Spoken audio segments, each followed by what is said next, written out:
പേടിപ്പിച്ചാ മതി boss, കൊല്ലണ്ട. Boss വഴി അറിയോ? എനിക്കെങ്ങനെ അറിയാനാ? നീ ആരെങ്കിലോട് ചോദിച്ചു നോക്ക്. ഒരുത്തം വരുന്നുണ്ട്, നമുക്ക് അവനോട് ചോദിക്കാം. ഹായ് ചേട്ടാ, ഈ ശബരി ഫാക്ടറിക്ക് എങ്ങനെയാ പോകുന്നത്? ശബരി ഫാക്ടറിക്ക് ശബരി ഫാക്ടറി ഇല്ല. ആ പൂട്ടി കിടക്കുന്ന ഫാക്ടറി? പൂട്ടി കിടക്കുന്ന ഫാക്ടറി അല്ലേ? 2016 പൂട്ടിയൊരു ഫാക്ടറിയാണ്. അതല്ല അല്ല അല്ല, വെള്ളപ്പേര്. എന്നാ പിന്നെ ഒരു ഫാക്ടറിയില് പോലീസ് സ്റ്റേഷന്റെ പിറകിൽ ഒരു ഫാക്ടറി ഉണ്ട്. ആ ഫാക്ടറി ആയിപ്പോയോ? അറിയില്ല. പച്ച കളർ അടിച്ച ഫാക്ടറി ആണെങ്കിൽ എറണാകുളത്ത് ഒരു ഫാക്ടറി ഉണ്ട്, പച്ച കളർ. ഇയാളുടെ അടിപൊളി കളർ. ഇവിടെയുള്ള ഫാക്ടറിയോട് വേണ്ടത്. ഇവിടെയുള്ള ഫാക്ടറി വേണമെന്ന് നിൽക്കുന്ന എത്ര നിർബന്ധം? നീ കളിക്കാതെ. എടോ, എനിക്ക് ഇവിടെ ഒരു ഫാക്ടറി അറിയാം. ആ ഫാക്ടറിയിലേക്ക് വരുന്ന എങ്ങനെയാണെങ്കിലും അവിടേക്ക് എങ്ങനെ പോകും? അങ്ങോട്ടേക്ക് എങ്ങനെ പോകുന്നത്? അങ്ങോട്ട് കൊണ്ടുപോകുന്ന കൊണ്ടുപോകും. എന്താ എന്താ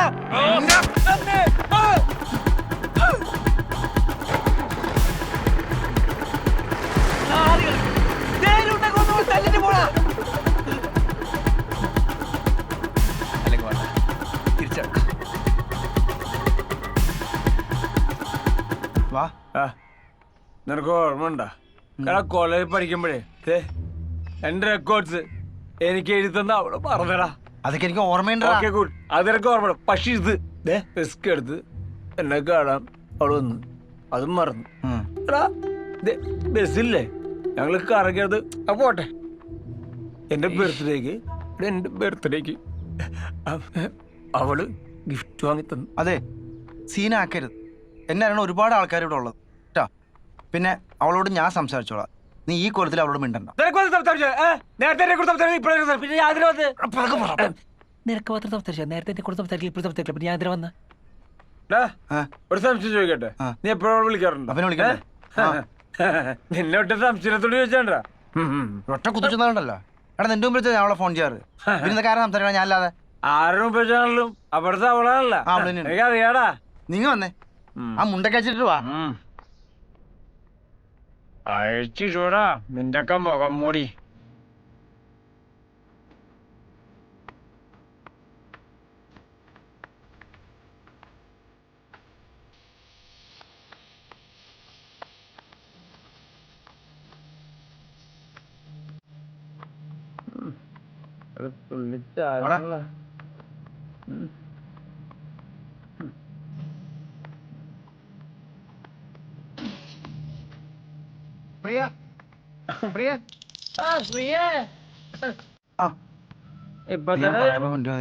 ഞാനിപ്പോ വരാം.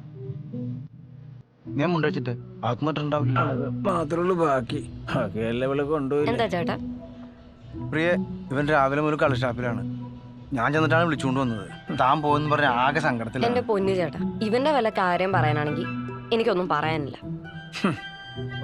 ഇത്രയും ഉത്തരവാദിത്വ ബോധമില്ലാത്ത മനുഷ്യനെ ഞാൻ ജന്മത്തെ കണ്ടിട്ടില്ല. മോളെ, ഇവനോട് ജോലി ശരിയായിട്ടുണ്ട്. ഇനി പോയിട്ട് വേണ്ടേ? അടുത്ത ആഴ്ച ജോയിൻ ചെയ്യും.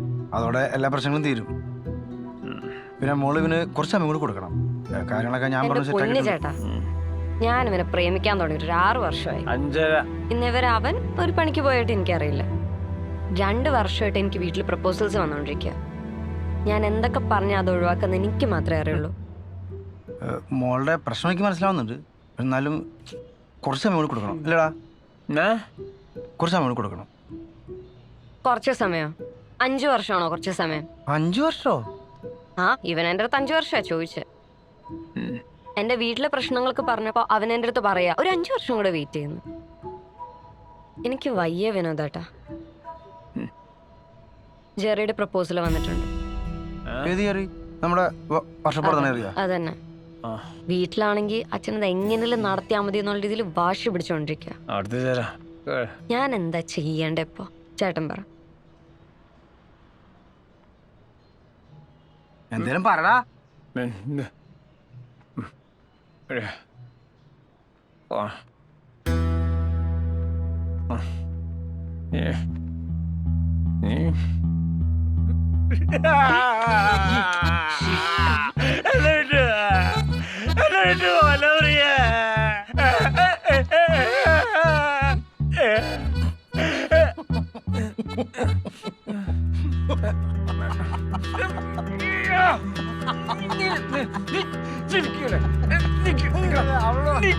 Come on.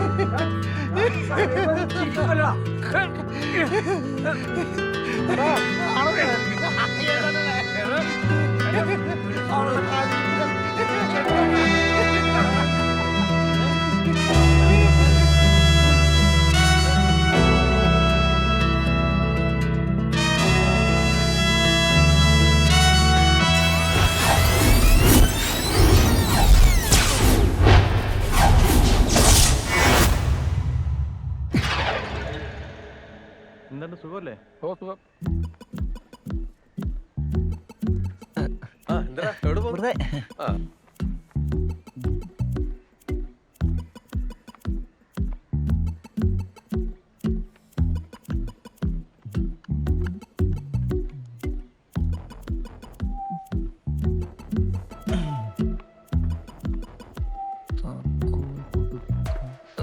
എന്റെ ചായയുടെ പൈസ കൂടെ കൊടുത്തേ. കൊടുത്തേക്ക. ആ ശരി എന്നാ. ആ.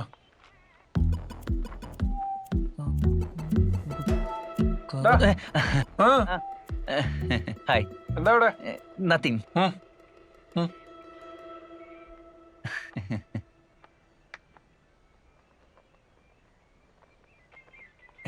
ഹായ്. അവിടെ തന്നെ കുറെ നേരമായിട്ട് പരിപാടിയാ. ബൈക്കിന് ചുറ്റും കിടന്ന് കറങ്ങുവാണല്ലോ നീ. ഒന്നുമില്ല ചുണ്ടോട്ടാ. ചുണ്ടുകേട്ടനോ? നിനക്കെന്നെ അറിയാവോ? ചേട്ടൻ അറിയാത്തവരാരില്ലേ നാട്ടില്? ചേട്ടൻ ഫേമസ് അല്ലേ? എങ്ങനെ? ചേട്ടൻ മുമ്പ് മെഡിക്കൽ കോളേജിൽ നിന്ന് ഓക്സിജൻ സിലിണ്ടർ കട്ടിട്ട് പത്രത്തിൽ വന്നാലും ഞാൻ അതൊന്നും ഇപ്പൊ ഇല്ല കേട്ടോ. നമ്മളിങ്ങനെ ചാരിറ്റിയും കാര്യങ്ങളൊക്കെ ചെയ്ത് വേറെ പരിപാടിയായിട്ട് പോയിക്കൊണ്ടിരിക്കുക. ചാരിറ്റി അല്ലേ? നീ ഏതാ? എന്നെ അറിയില്ലേ? സുധാരേട്ടന്റെ മകൻ. ഏത് സുധാകരൻ? നമ്മുടെ മേരിയുടെ. നമ്മുടെ മേരി? നമ്മുടെ മേരിയല്ല, ചേട്ടന്റെ മേരിയുടെ വീട്ടിന്റെ ഇടക്ക്. ഇങ്ങൊന്നേ പറയട്ടെ. വരാവേ? ഞാൻ വരാം. കേക്കിയല്ലേ? ഇവിടെ നിന്ന് എന്നെ പരിങ്ങേ. എനിക്കൊരു ഇച്ചിരി ചാരിറ്റിയും പരിപാടികളൊക്കെ ഉണ്ടേ. അപ്പൊ എന്നാലും ആവശ്യം വേണമെങ്കിൽ പറഞ്ഞു, വരും കണ്ട് സഹായിക്കാം. ചേട്ടാ, ആ. എന്റെ ഫ്രണ്ട്സിന് എല്ലാവർക്കും ആ. സ്കൂള് മുതൽ കാമുകിമാരുണ്ട്. ഉവ്വ. എനക്ക് മാത്രമില്ല. ഉം. അങ്ങനെ ഇരിക്കുമ്പോഴാണ് ഒരു ദിവസം അവൾ എന്റെ ജീവിതത്തിലേക്ക് കടന്നു വന്നത്. ചാന്ദിനി. ഞാനും അവളും തമ്മിൽ അഗാധമായ പ്രണയമായി. പറഞ്ഞോ? ഞാൻ ഈ കവിത എഴുതുവേ. ഉവ്വ. അപ്പൊ എന്റെ കവിത കേട്ടിട്ട് അവൾ എന്റെ ഫാനായി. ആഹാ. അങ്ങനെ ഇത് സെറ്റായതേ. ഉവ്വ. ഞാനൊരു കവിത കൊല്ലട്ടെ. എനിക്ക് കവിത വേണ്ട വേണ്ട. നീ നിന്റെ ഈ കഥ ഇങ്ങ് പറഞ്ഞാ മതി. അങ്ങനെ ഞങ്ങള് പാർക്കിൽ പോയി, ആളൊഴിഞ്ഞ സിനിമാ തിയേറ്ററിൽ പോയി, ഉം. സന്തോഷത്തോടു കൂടി ഒരു മാസം കടന്നുപോയി. അപ്പോഴാ ചേട്ടാ പ്രശ്നം തുടങ്ങിയത്. എന്നാ പറ്റിയേ? അവള് ഹോസ്റ്റൽ മാറി, പിന്നെ പുതിയ ഫ്രണ്ട്സായി, പിന്നെ എന്നോട് സംസാരിക്കുന്നെല്ലാം കുറഞ്ഞു, എന്റെ കൂടെ വരാതെയായി. ഫുൾ ടൈം അവരുടെ കൂടെ കറക്കം. പിന്നെ ഞാൻ വിളിക്കുമ്പോഴൊക്കെ എന്തൊക്കെ പറഞ്ഞു ഒഴിവാക്കും. ഞാൻ സങ്കട കവിതകൾ എഴുതാൻ തുടങ്ങി. ഞാനൊരു സങ്കട കവിത ചൊല്ലട്ടെ? വേണ്ടല്ലേ, സങ്കടം കൊണ്ട് പറഞ്ഞാണ്. ഒടുവില് ഞാൻ ചോദിച്ച സമയത്ത് എന്നോട് പറഞ്ഞു എന്റെ കയ്യിൽ കാറും ഇല്ല ബൈക്കും ഇല്ല. അവളുടെ ഫ്രണ്ട്സ് എല്ലാവരും കാറിലും ബൈക്കിലാ പോകുന്നത്. അപ്പോ അതുകൊണ്ട് അവക്കും കാറ് വേണമെന്നൊരാഗ്രഹം. അന്ന് മുതൽ ഞാൻ ബൈക്ക് വാങ്ങാൻ ശ്രമിച്ചുകൊണ്ടിരിക്കുന്നു. നിനക്ക് എന്നാ പണി? പണിയൊന്നും ആയിട്ടില്ലേട്ടാ. പിന്നെ നീ എങ്ങനെ ബൈക്ക് മേടിക്കും? പണിക്കെല്ലാം ഞാൻ ഒരുപാട് ശ്രമിച്ചേട്ടാ. ഒന്നും കിട്ടിയില്ല. ഈ മാർക്കറ്റിങ്ങിന് പോകാൻ നോക്കി, അതിന് ബൈക്ക് വേണം. സെയിൽസിന് പോകണമെങ്കിൽ ബൈക്ക് വേണം. ബൈക്ക് വിട്ടൊരു പരിപാടിയില്ല. നിനക്ക് എന്നാ പ്രായമുണ്ട്? എനക്കിപ്പോ ഒരു 28 വയസ്സായിട്ടാ. നിനക്ക് നിന്റെ അച്ഛൻ്റെ കൂടെ പണിക്ക് പോയിക്കൂടെ? ഓ, അതൊന്നും ശരിയാവില്ലേട്ടാ. എടാ, ഒരു പണിക്കും പോയാ നീ എങ്ങനെ ബൈക്ക് മേടിക്കും? ചേട്ടാ, ചേട്ടൻ എനിക്കൊരു ഹെൽപ്പ് ചെയ്യൂ. എന്താ മോനെ? ഒന്നുമില്ലേട്ടാ, ചേട്ടൻ എനിക്കൊരു ബൈക്ക് അടിച്ച് മാറ്റി തരാൻ പറ്റുമോ? അടിച്ച് നിന്റെ കരണം പൊളിക്കും ഞാൻ. നീ ആരോടാ ഈ ചേച്ചി വർത്താനൊക്കെ പറയുന്നത്? നിനക്ക് ഞാൻ ആരാന്നറിയോ? നീ ഷൈജു ഫാൻസ് അസോസിയേഷൻ കേട്ടിട്ടുണ്ടോ? നീ ഷൈജു വെൽഫെയർ കേട്ടിട്ടുണ്ടോ? നീ ഫേസ്ബുക്കിൽ ഉണ്ടോടാ? ആരായി ഷൈജു? ഞാൻ എന്താ? ഞാനിപ്പം നീ പറഞ്ഞ സൈസ് പരിപാടികൾ ചെയ്ത് ജീവിക്കുന്നവനല്ല. എനിക്ക് പറ്റുന്ന പോലെ നല്ല കാര്യങ്ങൾ ജീവിക്കുന്ന മനുഷ്യനാ കേട്ടോ. ഇതും ഒരു നന്മയുള്ള കാര്യമില്ലേട്ടാ. ഏത് ബൈക്ക് മോട്ടിക്കുന്ന? എന്റെ ജീവിതം രക്ഷപ്പെടില്ല കേട്ടാ. ഞാൻ ആകെ തകർന്നിരിക്കട്ടാ. എനിക്കിനി ചേട്ടൻ മാത്രമേ ഉള്ളൂ. എന്റെ പെണ്ണു പോവും, ജോലി കിട്ടുന്നില്ല, പട്ടിണിയാണ്, സത്യമായിട്ടും പട്ടിണിയാട്ടാ. ചേട്ടന്റെ ഈ തങ്കപ്പെട്ട മനസ്സിനെ പറ്റിട്ട് എന്റെ അച്ഛനപ്പവും പറയുന്നുണ്ട്. സത്യമായിട്ട്